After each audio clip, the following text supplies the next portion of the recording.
আসসালামু আলাইকুম প্রিয় শিক্ষার্থীবৃন্দ, আশা করি সবাই সুস্থ আছো। এই মহামারীতে আল্লাহর কাছে প্রার্থনা করি আল্লাহ যেন আমাদেরকে সবাইকে সুস্থ রাখে। বর্তমানে এই মহামারীতে অনলাইনে ক্লাসের বিকল্প নেই, সেই জন্য বারবার তোমাদের সামনে আমরা হাজির হই। আজকেও গভর্নমেন্ট মুসলিম হাই স্কুলের পক্ষ থেকে তোমাদেরকে স্বাগতম।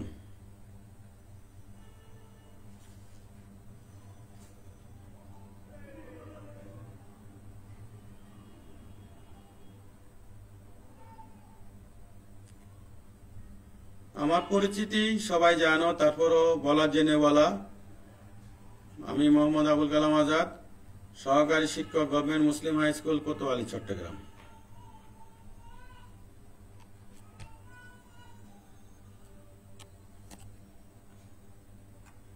আজকে আমাদের আলোচনার বিষয় প্রাথমিক বিজ্ঞান পঞ্চম শ্রেণী, অধ্যায় ৮। আগে একটা ক্লাস করেছিলাম, সেখানে অধ্যায় ৮-এর কিছু অংশ ক্লাস করেছি। আজকে বাকিটুকু করব ইনশাআল্লাহ। চেষ্টা করব তোমাদেরকে কিছু বলতে, শিখাতে, যতটুকু আল্লাহ আমাকে সামর্থ্য দিয়েছে ততটুকুই। তাহলে আজকে আমাদের পাঠের বিষয় বিজ্ঞান পঞ্চম শ্রেণী, অধ্যায় ৮, দ্বিতীয় ক্লাস। আজকে আমাদের পাঠ হচ্ছে মহাবিশ্ব। আজকে মহাবিশ্ব নিয়ে একটু আলোচনা করব, যদিও এটা অনেক বড়, অনেক বিশাল। চেষ্টা করব তার কিয়দাংশ তোমাদের সামনে উপস্থাপন করার জন্য। তাহলে আজকে আমাদের পাঠের বিষয় হচ্ছে মহাবিশ্ব। যারা কাগজ কলম নাও নাই, কাগজ কলম নাও, গুরুত্বপূর্ণ পয়েন্টগুলো একটু লিখে রাখবে। এই অধ্যায় শেষে তোমরা মোটামুটি একটা ধারণা করতে পারো দূরবীক্ষণ যন্ত্রটা কি, সূর্য থেকে পৃথিবীতে আলো আসতে কত সময় লাগে, মহাবিশ্বের বিস্তৃতি, যেটা আগে বলছিলাম, বিস্তৃতিটা আসলে সামান্য অংশটুকুই বলা, তারপরও আমরা ক্লাস 5-এর উপযোগী করে আলোচনা করব। তাহলে 3টা পয়েন্ট: দূরবীক্ষণ যন্ত্র, সূর্য থেকে আলো আসতে কি কত সময় লাগে, এবং মহাবিশ্বের বিস্তৃতি সম্পর্কে আমরা একটু আলোচনা করব। পয়েন্টগুলো একটু টুকে নিতে পারো।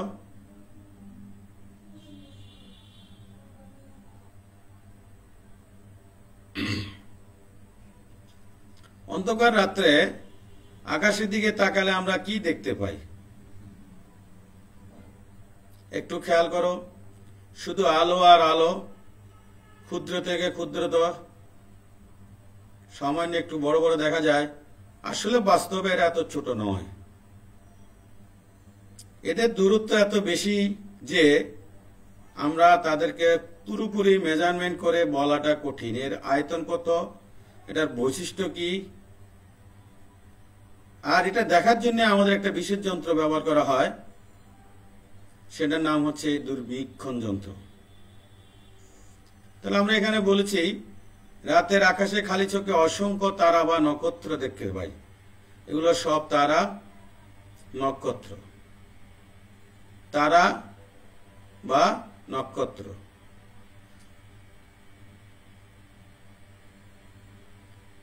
তাহলে দূরবীক্ষণ যন্ত্র কেন ব্যবহার করা হয়? এই দূরবীক্ষণ যন্ত্রের সাহায্যে আমরা যে কিছুক্ষণ আগে আলোচনা করছিলাম, তারা বা নক্ষত্রকে আরো স্পষ্ট ভাবে দেখার জন্য বা গবেষণা করার জন্য এই দূরবীক্ষণ যন্ত্র ব্যবহার করা হয়, যেটা আমরা খালি চোখে সাধারণত দেখতে পাই না। এক কথা আমরা বলতে পারি, মহাকাশে গ্রহ, নক্ষত্র এবং গ্যালাক্সি নিয়ে গবেষণা করতে বিজ্ঞানীরা দূরবীক্ষণ যন্ত্র ব্যবহার করে থাকেন। একটু লিখে নাও, মহাকাশের গ্রহ, নক্ষত্র এবং গ্যালাক্সি নিয়ে গবেষণা করতে বিজ্ঞানীরা দূরবীক্ষণ যন্ত্র ব্যবহার করে থাকেন। তাহলে আমরা শিখন বলের প্রথম অংশটুকু পেয়ে গেছি, দূরবীক্ষণ যন্ত্র কোথায় কোথায় ব্যবহার করা হয়। একটু লিখে নাও।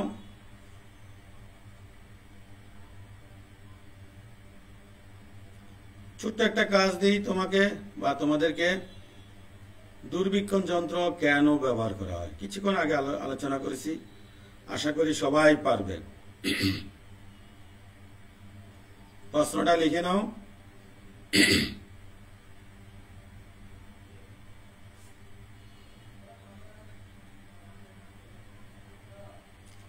এখানে আমরা কি দেখতে পাই দেখো তো চিত্রে।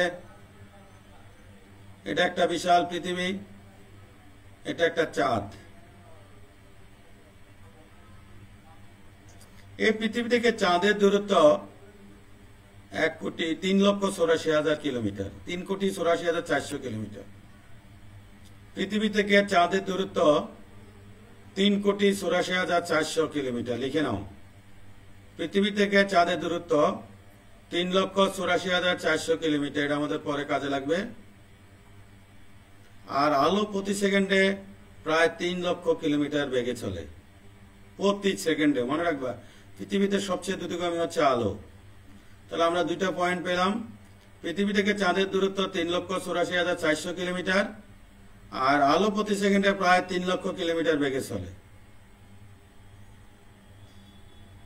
এখন প্রশ্ন, তাহলে চাঁদ থেকে পৃথিবীতে আলো পৌঁছতে কত সময় লাগে? সুন্দর একটা প্রশ্ন। চাঁদ থেকে পৃথিবীতে আলো পৌঁছাতে কত সময় লাগে? এটা একটা জানার বিষয়, কৌতূহলের বিষয়।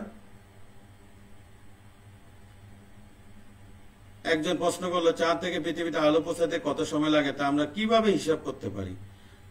আসো আমরা দেখি হিসাব করে বের করতে পারি কিনা। এটা একটা সূত্রের মতো, আমরা দূরত্বকে আলোর বেগ দিয়ে ভাগ করে সময় বের করতে পারি। দূরত্ব, এই যে দূরত্বটা 3,84,400 কিলোমিটারকে আলোর বেগ প্রতি সেকেন্ডে 3 লক্ষ, এই 3 লক্ষ কিলোমিটার দিয়ে ভাগ করলে যেটা হবে সেটা হবে আমাদের সময়। একটু বুঝে নাও, যে দূরত্ব পেয়েছি সেই দূরত্বকে প্রতি সেকেন্ডে আলো যতটুকু বেগে চলে সেটা দিয়ে ভাগ করলে আমরা সময় পাবো। আসো আমরা একটু করে দেখি। এই যে দূরত্ব 3,84,400 কিলোমিটার, আর 3 লক্ষ ভাগ করলে প্রায় 1.3 সেকেন্ড। এটাই হলো আমাদের উত্তর, যে পৃথিবী থেকে চাঁদ থেকে পৃথিবীতে আসতে সময় লাগে 1.3 সেকেন্ড। 1.3 সেকেন্ড। অঙ্কটা এখানে করে নাও, ভাগ করে দেখো তোমরা অ্যান্সার ঠিক হয়েছে কিনা। তাহলে আমরা এক কথা বলতে পারি চাঁদ থেকে পৃথিবীতে আলো পৌঁছাতে 1.3 সেকেন্ড সময় লাগে। এটা রাফ করে দেখো তোমরা, মিলে কিনা। না মিললে আমাকে আবার বলবা। আমি দশমিকের পর 1 ঘর নিয়েছি। এটা সুন্দর একটা প্রশ্ন এবং উত্তর তোমাদের সংগ্রহে রাখার মতো। চাঁদ থেকে পৃথিবীতে আলো পৌঁছতে সময় লাগে 1.3 সেকেন্ড। এবার আসো তোমাদেরকে জোড়ায় কাজ দিয়ে, যদিও জোড়ায় দেওয়ার কোনো সুযোগ নেই, তারপরও পারলে তোমরা দুইজনে মোবাইলে অথবা বিকালে দেখা হলে শেয়ার করে নিবে। তবে দেখিও এই মহামারীতে যেন কোনো সমস্যা না হয়। তোমরা ছোট মানুষ, একটু সেভে থাকবে। আমার আজকে জোড়ায় কাজ হলো সূর্য থেকে পৃথিবীর দূরত্ব হিসাব করে দেখা, 1 শতক হাজার অযুত লক্ষ নিযুত কোটি 15 কোটি কিলোমিটার। সূর্য থেকে পৃথিবীর দূরত্ব 15 কোটি কিলোমিটার। তাহলে সূর্য থেকে পৃথিবীতে আলো পৌঁছাতে কত সময় লাগে? সূর্য থেকে পৃথিবীতে আলো পৌঁছাতে কত সময় লাগে একটু লিখে নাও। সূর্য থেকে পৃথিবীর দূরত্ব 15 কোটি কিলোমিটার। তাহলে সূর্য থেকে পৃথিবীতে আলো পৌঁছাতে কত সময় লাগে? এটা তোমাদের জোড়ায় কাজ দিলাম। খাতা কলম বের করো। আবারও বলছি, আগের অঙ্কটা একটু রাফ করে নিবে। তারপরে আসো, এখানে আমরা এগুলো কি দেখতে পাই? কিছুটা রংধনু মতো, কিন্তু রংধনু নয়। কে বলতে পারবা বলো তো দেখি। দেখো তো আমার সাথে মিলে কিনা তোমাদের অ্যান্সার। গ্যালাক্সি। যেটা দেখলাম আমরা, এটা গ্যালাক্সি। দেখো আবার একটু করে, এটা আমার পরবর্তীতে কাজে লাগবে।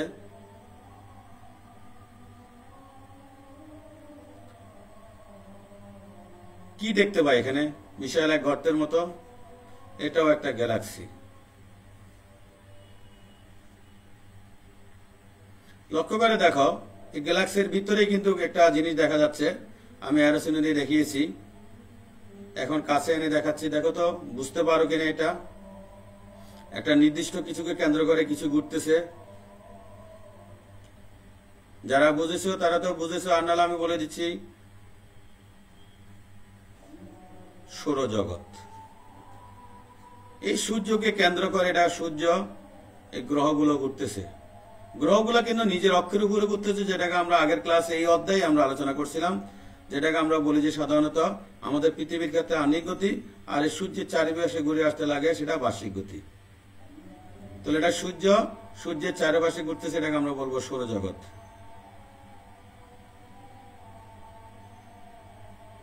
সৌরজগৎ এই বিশাল গ্যালাক্সির একটা অংশ মাত্র। তাহলে গ্যালাক্সিটা এমন একটা বিশাল, সেই বিশাল থেকে সামান্য অংশটুকু হচ্ছে আমাদের এই সৌরজগৎ। আর সৌরজগতের একটা অংশ বা আমরা একটা গ্রহ হচ্ছে পৃথিবী, যে পৃথিবীতে সাধারণত আমরা বাস করি।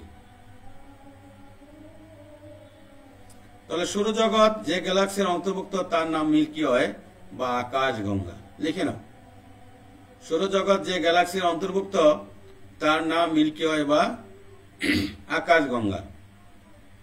এটা প্রশ্ন হিসাবে আসতে পারে বা সংক্ষিপ্ত আকারে আসতে পারে।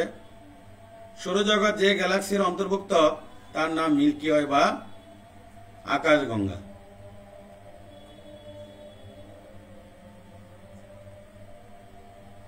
আমরা যদি আলোর গতিতে চলতে পারতাম, তবে মিল্কি ওয়ে গ্যালাক্সির এক প্রান্ত থেকে অন্য প্রান্তে যেতে আমাদের 1,30,000 বছর সময় লাগতো। চিন্তা করে দেখো, আমরা যদি আলোর গতিতে চলতে পারতাম, তাহলে মিল্কি ওয়ে আমাদের অতিক্রম করতে সময় লাগতো এক প্রান্ত থেকে অপর প্রান্তে 1,30,000 বছর। চিন্তা করে দেখো, এটা কত বড় এক বিশাল জিনিস, কল্পনাও করা যায় না।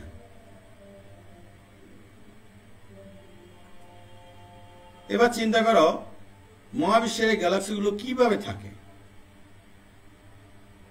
আমি একটু দেখাতে চেষ্টা করতেছি, আবার দেখো একটু করে।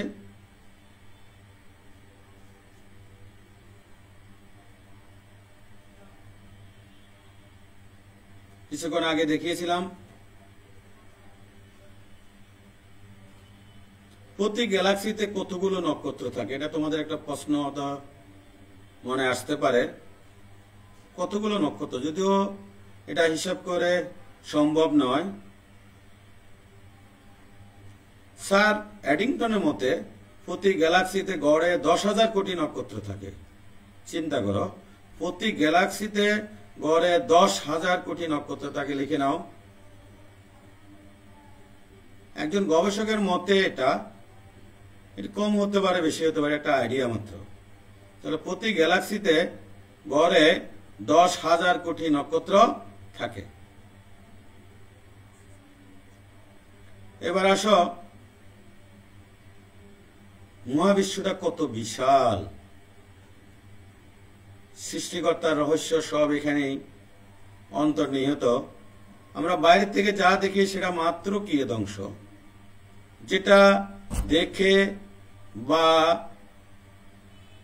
শুনে পুরো বিশালতার মাপা যাবে না। তারপর আমরা বৈজ্ঞানিকরা যুগ থেকে যুগান্তরে আধুনিকভাবে চেষ্টা করে যাচ্ছেন এটা এই বিশালতা কি অন্তর্নিহিত সেটা জানার জন্য। তবে তোমাদেরকে এটা দলগত কাজ দিই, যদিও সেটাও সম্ভব না, এটা ক্লাসের জন্যই তৈরি করা হয়েছিল। মহাবিশ্বের বিস্তৃতি সম্পর্কে 5টি বাক্য লিখো। মহাবিশ্বের বিস্তৃতি সম্পর্কে 5টি বাক্য লিখো। কি কি দেখেছো এখানে? প্রশ্নটা লিখে নাও।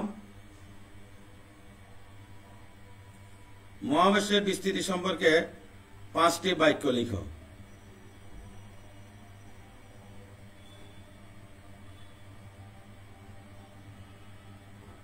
পাঠ্য বইয়ের 52 ও 53 পৃষ্ঠা খুলো, আমিও খুলেছি। একটু রিডিং পড়ো। এখানে আমরা আগে যে ক্লাস করছি সেই ক্লাসের সাথে দেখাও মিলে কিনা। রাতের আকাশে খালি চোখে তুমি অসংখ্য তারা বা নক্ষত্র দেখতে পাও। দূরবীক্ষণ যন্ত্রের সাহায্যে তুমি সেই নক্ষত্র সমূহকে আরো স্পষ্ট দেখতে পাও। দূরবীক্ষণ যন্ত্রের সাহায্যে অনেক দূরের বস্তুও বড় দেখায়। এটি আমাদেরকে মহাকাশে দূরবর্তী বস্তু পর্যবেক্ষণে সাহায্য করে। মহাকাশে গ্রহ, নক্ষত্র এবং গ্যালাক্সি নিয়ে গবেষণা করতে বিজ্ঞানীরা দূরবীক্ষণ যন্ত্র ব্যবহার করে থাকেন। খুব সুন্দর একটা লেখা লিখেছে এখানে। পৃথিবী থেকে চাঁদের দূরত্ব 3,84,400 কিলোমিটার। আলো প্রতি সেকেন্ডে 3 লক্ষ কিলোমিটার বেগে চলে, আর তাই চাঁদ থেকে পৃথিবীতে আলো পৌঁছাতে 1.3 সেকেন্ড সময় লাগে। পৃথিবী থেকে সূর্যের দূরত্ব প্রায় 15 কোটি কিলোমিটার। সূর্য থেকে পৃথিবীতে আলো এসে পৌঁছতে প্রায় 8 মিনিট সময় লাগে। তার মানে হলো আমরা সবসময় সূর্য থেকে 8 মিনিট পূর্বে উৎসরিত আলো দেখতে পাই।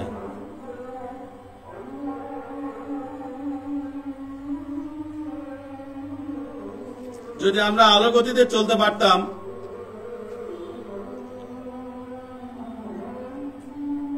তবে মিল্কি ওয়ে গ্যালাক্সির এক প্রান্ত থেকে অন্য প্রান্তে যেতে আমাদের প্রায় 1,30,000 বছর সময় লাগত।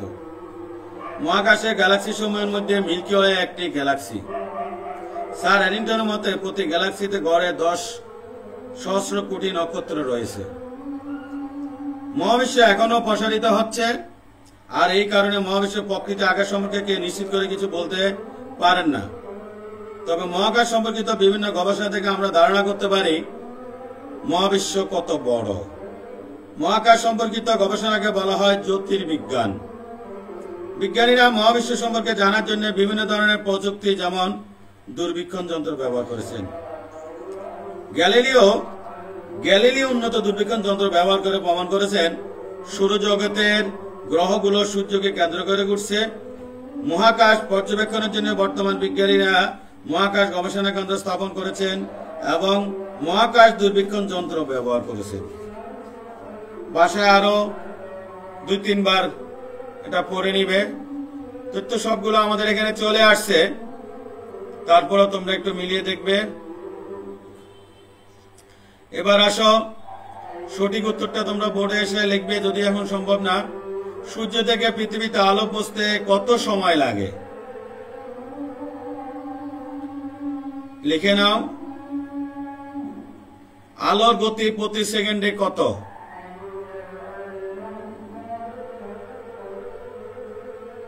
আলোর গতি প্রতি সেকেন্ডে কত? প্রতি গ্যালাক্সিতে কতগুলো নক্ষত্র থাকে? আবার বলছি, সূর্য থেকে পৃথিবীতে আলো পৌঁছাতে সময় লাগে কত? আলো প্রতি সেকেন্ডে গতি প্রতি সেকেন্ডে কত? প্রতি গ্যালাক্সিতে কতগুলো নক্ষত্র থাকে? একটু লিখে নাও। আসো আমরা এবার মৌখিক মূল্যায়ন করি, দেখি তোমরা কি শিখেছো আজকে বা মনে আছে কিনা। দূরের জিনিস স্পষ্ট দেখার জন্য কোন যন্ত্র ব্যবহার করা হয়? খুব সহজ প্রশ্ন, সবাই এক কথা বলতে পারবে। সূর্য থেকে পৃথিবীর দূরত্ব কত? প্রতি গ্যালাক্সিতে কতগুলো নক্ষত্র থাকে? প্রতি গ্যালাক্সিতে কতগুলো নক্ষত্র থাকে? আলোর গতি প্রতি সেকেন্ডে কত? প্রশ্ন খুব সহজ, আশা করি সবাই উত্তর দিতে পারবে।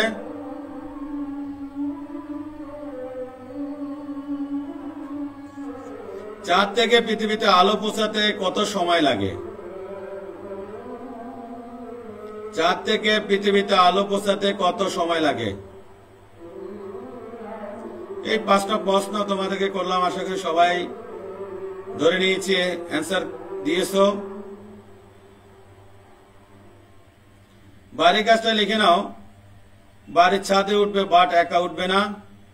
পরিবারে বড় কাউকে নিয়ে রাতের আকাশ পর্যবেক্ষণ করে মহাকাশে কি কি দেখেছো লিখে রাখবে। প্রশ্নটা লিখে নাও।